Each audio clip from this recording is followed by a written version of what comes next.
kami, pupunta kami ng Ayala Mall, Arvo. Kikitain namin yung mga friends namin. So, magbibancheto lang kami dyan, chikahan, magkakape, ganun lang yung gagawin namin. So, samahan nyo kami!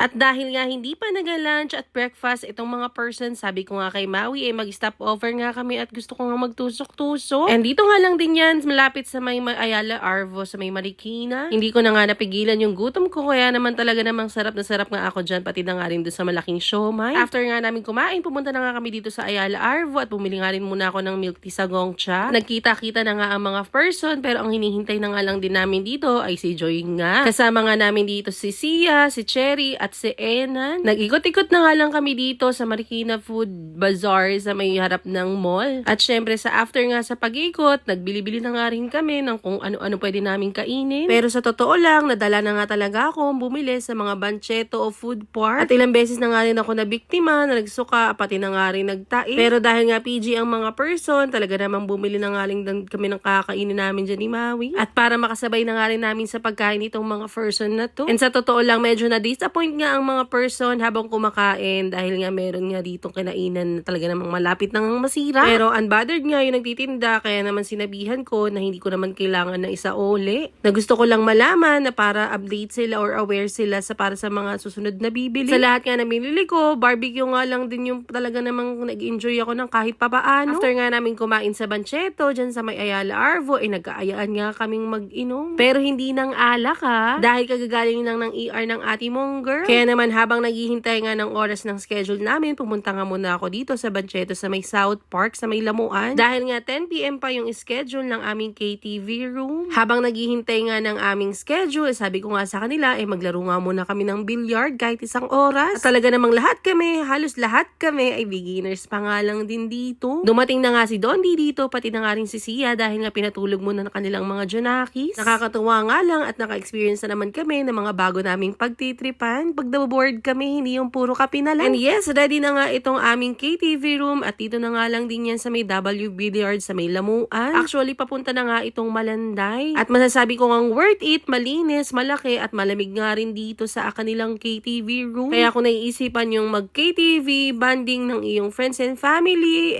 highly recommended nga ito. To make an appointment nga, you can message them sa kanilang Facebook page. Hindi pa nga nagsisimula at talaga namang party-party na nga itong mga prinsesang ito. Pero dahil nga mga 30 na ang mga person, talaga namang isang kanta pa lang, pagoda na nga. Ito ang friendship namin na si Sia na Mommy of Two, talaga namang bigay na bigay nga si ate mong girl. Napaka-sexy at ganda niyan. Kami ngang lahat ay kumakanta. Ito naman si Cherry, halata namang gutom na naman. At hindi mo nga talaga pwedeng hayaan na magutom yon dahil kapag ay ramdaman niya nga sa sarili niya na nagutom siya, talaga namang kakain yan. Siyempre, itong 3 itlog na ito, hindi mo talaga yan maiiwan, talagang lagi nga yan silang kasama. At naway next year, madagdagan na nga silang 3 itlog, baka maging 5 na. Charot. Baka mahanap na ni Abby at Joy ang kanilang destiny. Nagsasayawan na nga kami niyan, pero sinasabi ko nga sa kanila, talaga namang nararamdaman ko na nga yung hingal. Nakakatawa nga rin si Cherry, talaga namang puro video, picture, akala mo naman talagang nag-a-upload, pero kahit my day, hindi mo yan makikitaan. Talagang puro picture at video na nga lang para naman gamit na gamit ang kanyang iPhone 17. Dahil nga hindi namin trip mag-inom, talaga namang nag-order na nga lang kami ng mocktails at hindi nga cocktails. O partida, hindi pa nagiinom ang mga person. Paano na lang talaga kung nag-inom pa ng mga ito? Super saya nga lang talaga nung gabing ito. Talaga namang catch up at talaga namang nag-enjoy ang bawat isa. At tuwan-tuwa nga ako dito kay Sia. Akala mo talaga nakawala sa hawla ang person. Pero masasabi ko kung nag-inom pa nga ang mga person, mas magaling na paggiling at todo baba pa nga yung makikita mo. Hindi lang yung malaking tiyan ko. Charot. At nakakatuwa nga, nagkakaroon kami ng time para sa isa't isa kahit nga may kanya-kanya na kaming buhay. At dahil parent of two na nga itong dalawang ito, kailangan na nga nilang umalis ng maaga dahil nga magigising na si Betlog. Pero pinakitaan pa nga rin tayo ng kanilang tanit bago nga silang umalis. 5 na nga lang kaming natira dito, pero maya-maya nga lang ay uuwi na nga rin dyan si Joy at magpapasundo na nga sa kanyang kapatid. And kumanta na nga dito si Atong Mau, pero hindi ko nga maintindihan kung ano nga yung pinagkakanta niya. At may panguso-nguso pa ngang nalalaman. Yun pala suhol dahil nga nabitin nga sa inuman. Kaya naman nagtubats na nga rin silang dalawa. Yun lang for today's video. Bye!